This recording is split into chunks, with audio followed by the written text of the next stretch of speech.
So, good morning everyone. I know this is before lunchtime, so I'm gonna be quick.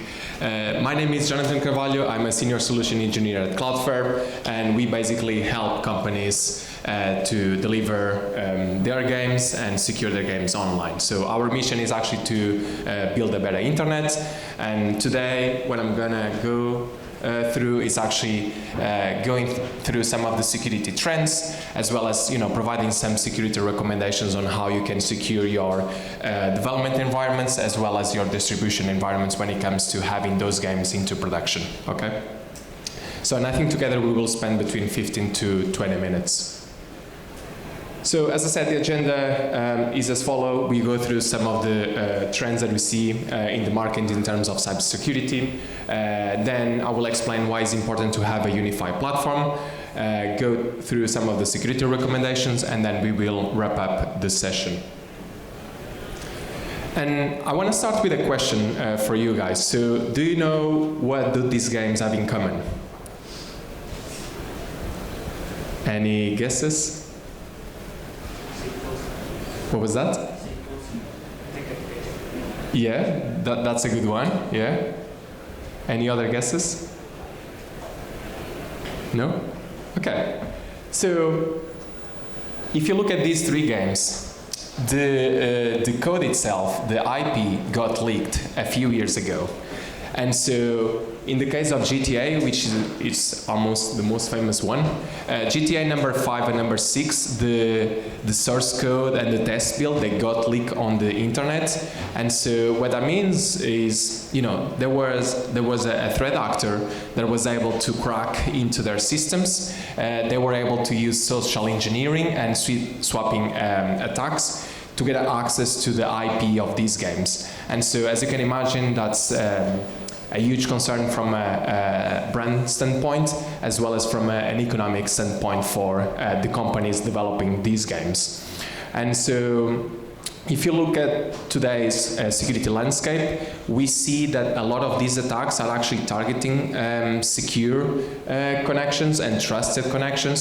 So in the case of GTA, the threat actors, they were able to actually access the Slack channel and the Confluence wiki page, and they were able to extract the source code and the IPs of these games. And so, as you can imagine, if you have a team of developers, creating games is also a form of art. And so, maybe they will get sad, they will get, there is a lot of effort in going to put these games out there. And then you have the economical impact and the branding impact as well. And so from 2022 to 2024, there is, a list of, attacks that we actually register. Things like the Cisco VPN was under attack, the Palo VPN was also under attack. And of course, there are better ways to do this, to provide access to these internal staging environments and pre-production environments, and I'm going to show you how to do that. So also, if you look at the way we work today, of course, 44% of the employees or the developers, they work in a remote or hybrid environment. They use devices that perhaps you are not aware of, so you have no control over these devices, so then it becomes difficult to apply security policies to say, okay, I trust this device should get access to our staging environments, they should access these applications, or they should access these games. And so you have to take that into consideration. And then, 27% of the users are actually, accessing internal resources, or we have also third parties that perhaps are working with you and that need to access these internal resources as well. And then the question comes down to, okay, how do you manage those accesses and how do you manage those devices? And then if you look at the ecosystem, of course, if you are a big game studio, perhaps you have services on the cloud, you have services on-prem, you have these cloud services connected through different networks, and managing all of this complexity, it's a huge challenge as well, right? But there is more to that. So we see that 33% of the traffic it's actually API that you perhaps don't know, or you are not aware of these API endpoints. And so there is a lot of API, rugged APIs and shadow APIs that you have no visibility into. And then how do you manage that if you don't have visibility? We also see a tremendous increase in the size of DDoS attacks, trying to bring down your games while in production. And then the other thing is, if you look at the number one attack vector, that's actually phishing. So there is a lot of social engineering going on to send emails to the developers and the employees to share, a link or to send a malicious document that if they open, of course, then the malware will spread in your internal network. And here is actually an example that we saw in our platform. You see, this is actually the HTTP DDoS attacks over time, and you'll see a tremendous increase in 2023. And so you see that, there is an exponential growth in the size of these attacks, and then what's actually your strategy to handle these attacks? And so these are the type of questions that perhaps you have to think about in terms of, do we have anything, or do we have any solution to deal with that? And then, of course, AI is out there. We saw and we hear a lot of AI in this conference. There are a lot of tools that are being used to, build and create these attacks. So things like Worm GPT and Fraud GPT, they are a form of ChatGPT, but without the safeguards. So we see a lot of, threat actors using these tools to create malware, to do social engineering, to be able to crack into your applications and to your networks. And so then the question comes down to, okay, what's the importance of having a unified platform like the one provided by Cloudflare? And the main reason is the scale, right? So we have servers around the globe. You see here we have plenty of capacity, over 280 terabytes per second, to help you deliver the games to your players. We are deployed in 320 countries and cities, and we connect to many, many networks. And so because we are closer to the players, the latency tends to be very, very fast. So it's on average 50 milliseconds. And that's one of the reasons why you should consider a platform like Cloudflare. But it's not only that, it's actually the visibility that we get from all the customers using Cloudflare. So today we deliver around 20% of the internet traffic. So that means that we see, on average 50 million requests per second. We see a lot of these daily attacks being blocked because many of our customers are using our capabilities to block DDoS attacks. And so, of course, with the visibility comes down, the fact that you can then apply protections to your games. And so essentially we act as an internet sensor as well. So we collect a lot of that telemetry. We actually combine that data with the third-party companies. So we actually have premium third-party data sets that we use, and we correlate that data and we provide that data to our customers so they can then make an informed decision on whether they are under attack, if they should block something or not. And so these are two examples, the Log4j and the Confluence. So in this case, we were actually able to put protections in place, and these were kind of a zero-day attacks. Okay, so no one was aware of them, and the security team from Cloudflare, they were able to put protections in place before these attacks came through. And so that's actually very meaningful when you are operating online.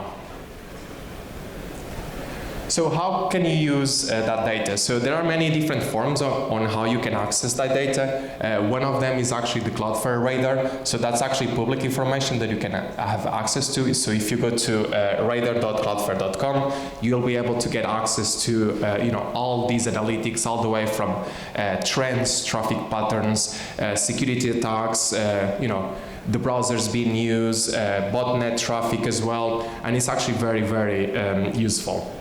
And then, of course, if you are using our services, you can also get access to your custom dashboards. So this is actually, providing visibility on your own traffic for your games. And then you can look at the top statistics, you can drill down, you can use the filters as well. So very, very useful.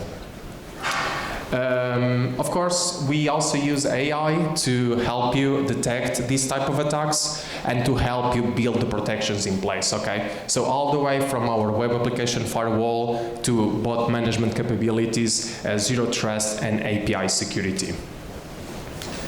So, and here are some of the recommendations that you can use with us. So when it comes to protecting the development environment, the first thing to do is actually use the analytics from Cloudflare. When it comes to providing access to these pre-production environments and applications, you can deploy policies, you can make sure that your email is actually secure as well. And then when it comes to internet access, allowing your developers and employees to access external applications, you can do a bunch of different filterings at the HTTP level, at the DNS level as well. So very, very useful. When it comes to the distribution, there are plenty of recommendations as well. So the first one, again, is getting visibility. So once you have visibility, then you can decide which protections you should have in place. Then go into DDoS protections all the way from the HTTP layer 7 all the way to the network protection. Managing bot traffic as well, which is actually a big concern for many of our customers. We do have some capabilities in there. And then, of course, going through, setting up alerts, notifications, make sure that, you have the WAF rules in place that you need. Of course, this is just a high-level picture of what we can offer. It's not only security, but it's a platform where you can actually deploy game logic at the edge using our serverless platform. And essentially, it's everything that you need to deploy your games and to distribute your games and secure them on the internet. So, call to action. If you're looking for a zero trust solution, please have a look at our roadmap architecture. Our documentation is publicly available, and so it will walk you through the process of moving from a VPN-centric environment to a zero trust architecture. Also, if you are looking to protect your email services, we can run a retro scan seamlessly, and we can provide visibility into what type of threats we can see coming on your email service. And that's actually for free. We can run it for 14 days. So please come to me if you want to learn more about this.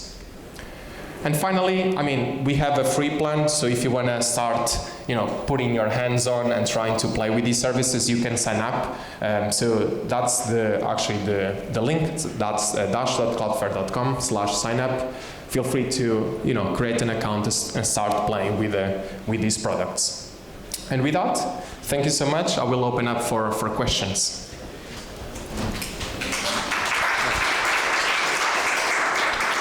Sure, go for it. It's there.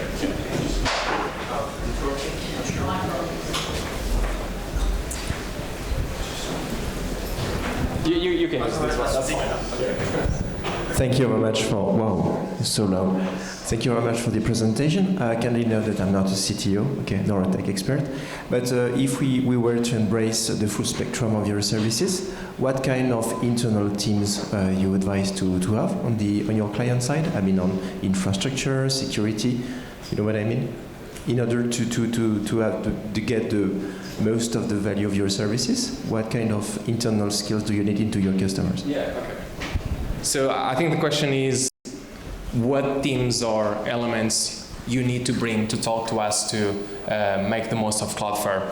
So, of course, as a unified platform, we address different challenges, right? So essentially, depending on your challenge, that will dictate what team you should bring, right? So it could be all the way from IT teams who are looking after the internal environments and making sure that devices are secure, your internal environments are secure, and for most of these cases, when it comes to zero trust, it tends to be with the IT team. Then when it comes to the, let's say the production environments, when the games are running in production on the internet, especially for multiplayer games, perhaps that's with the developers or the infrastructure or security team.